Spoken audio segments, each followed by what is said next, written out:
Petar Bogojeski është larguar nga posti I drejtorit të Agjencisë Kombëtare për Programet Arsimore Europiane. Këtë e ka bërë të ditur vetë Bogojeski në një njoftim në emër të partisë së tij në rrjetet sociale. Sipas tij, kanë arritur marrëveshje me kryeministrin Hrisjan Mickoski për të udhëhequr një institucion tjetër.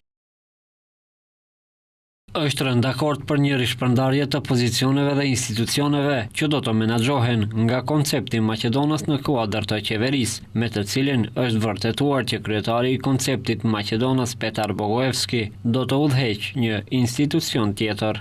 Sipas informacioneve që kanë qarkulluar në media, Bogojevski është larguar nga pozicioni pas një direktive nga Brukseli. Sipas këtyre informacioneve, disa javë më parë Ministrisë së Arsimit dhe Agjencisë Kombëtare për çështje europiane arsimore u ishte dhënë 30 ditë kohë për të përmbushur një sër kushtesh të listuara. Në mënyrë të hollësishme, përndryshe kjo agjenci në Republikën e Maqedonisë së Veriut do të suspendohej ose të mbyllej plotësisht dhe që mbështetja nga Brukseli të ndërpritej. Ndër kushtet ishte edhe largimi I Bogojeskit nga posti I drejtorit. Emërimi I Petar Bogojeskit si drejtori I kësaj agjencie para 2 muajve pati shkaktuar reagime të shumta negative në opinion, por edhe nga Komisioni Evropian. Me njëherë pas publikimit të informacionit, Komisioni Evropian pati njoftuar se do të kërkoj shpjegim nga Ministri e Arsimit Vesna Janevska lidhur me emërimin e Bogojeskit, pasi në opinionin publik pati reagime për qëndrimet e tij të shprehura në rrjetet sociale. Bogojeski shquhet për shpërndarje të gjuhës së urrejtjes ndaj pothuajse të gjitha bashkësive etnike në vend, sidomos shqiptarëve, pasi që vazhdimisht shkrimet e tij janë komentuar dhe kanë bërë bujë në opinion.